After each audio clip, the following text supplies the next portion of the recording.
আজকে চলে এসেছি তোমাদের সাথে একটা রেসিপি নিয়ে। রেসিপি বলতে লুচি আর হচ্ছে দোকানের মতন আলুর তরকারি। তো এখানে দেখো আমি ময়দাটা মেখে নিয়েছি টক দই দিয়ে আর একটু তেল দিয়ে, সাদা তেল আর একটু লবণ দিয়ে মেখে নিয়েছি। তারপরে দেখো আমি আবার মেখেছি নতুন করে, কেননা এখানে কাসুরি মেথি দিয়ে ভালো করে কিন্তু আমি দেখো এরকম লম্বা করে একটা ইয়ে বানিয়ে নিয়েছি। তারপরে দেখো পিস যেমন আমি পিস করব তো তেমন ঠিক আমি পিস হিসেবে কিন্তু আমি হচ্ছে ছোটো ছোটো করে কেটে নিই। ছোটো বলতে ভালোই বড় বড়, তোমার লুচিগুলো দেখে বুঝতেই পারছো আমি লুচিগুলো করব একটু বড় বড় করে। তো লুচিগুলো দেখো কি সুন্দর মানে ফুলছে, দারুণ হয়েছে। সত্যি কথা বলতে লুচিগুলো এত সুন্দর খেতে হয়েছে আর এত সুন্দর টেস্ট হয়েছে মানে বলার মতো না। আর দোকানের যে আলুর তরকারিটা, আমি আলুটাকে আগে প্রেশারে সিটি দিয়ে ভালো করে নিয়েছি।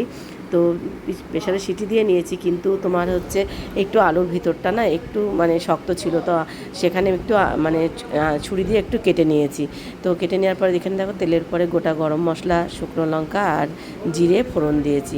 দিয়ে তারপরে আর কি দিয়ে দিলাম একটা টমেটো আর দিয়ে দিলাম বেশ কিছুটা কাঁচা লঙ্কা দিয়ে ভালো করে একটু নাড়াচাড়া করে নিয়ে তারপরে দিয়ে দিয়েছি হচ্ছে আলুগুলো। এখানে একটু আদা দিলে ভালো হতো, কিন্তু আমি আদাটা দিইনি। তো তোমরা চাইলে আদাটা দিয়ে নিতে পারো। তো তারপরে ভালো করে একটু কিন্তু কষিয়ে নিয়ে তারপরে দিয়ে দিলাম লবণ আর দিয়ে দেবো একটু শুকনো লঙ্কার গুঁড়ো, কেননা আমাদের তো এখন হলুদটা খেতে নেই, তো সেই কারণে আর কি একটু কালার যাতে আসে, তো সেই জন্য একটু করে শুকনো লঙ্কার গুঁড়ো দিয়ে দিচ্ছি। তারপরে কষিয়ে নেওয়ার পরে তারপরে দিয়ে দিলাম জল পরিমাণ মতন। জলটা দিয়ে তারপরে দেখো একটু মানে মোটামুটি একটু মানে হালকা রসা রসা মতন থাকবে, ঠিক তেমনই নামাবো। এখনও তরকারিটা হবে, এখন আর একটু হবে। তো তারপরে নামানোর শেষে আমি কি করব, তোমরা চাইলে কিন্তু একটু ঘি দিয়ে নিতে পারো। তো আমি একটু ঘিটা দিইনি, সামান্য একটু চিনি দিয়েছি আর কাসুরি মেথি একটু দিয়ে দিয়েছি। দিয়ে সত্যি কথা বলতে এত অসাধারণ আলুর তরকারিটাও হয়েছে, মানে তোমাদের কি বলবো। তোমরা জাস্ট এরকম করে লুচি আর যদি আলুর তরকারিটা করে খাও, সত্যি কথা বলতে মানে মন ঠান্ডা হয়ে যাবে, এত অসাধারণ হয়েছে খেতে। মানে আমি করেছি বলে তা না, তোমরা নিজেরা রান্না করে খেয়ে দেখো, তারপরে তোমরা আমাকে কমেন্ট করে জানিও যে কেমন হয়েছে।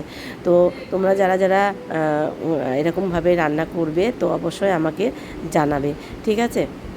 তারপরে দেখো এদিকে কিন্তু আমি সব কিছু সাজিয়ে গুছিয়ে নিয়েছি, আর এদিকে আলুর তরকারিটা আর লুচিটা যে কটা করে আমাদের সবাই দুটো তিনটে এরকম করেই সবাই খায়। আর তার সাথে দেখো এখানে রয়েছে রসগোল্লা নিয়েছি আর লেবু নিয়েছি আর এখানে হচ্ছে নিয়েছি তরমুজ আর কোল্ড ড্রিঙ্কস। এই হচ্ছে রাত্রের ডিনার। কেমন লাগলো অবশ্যই কমেন্ট করে জানিও।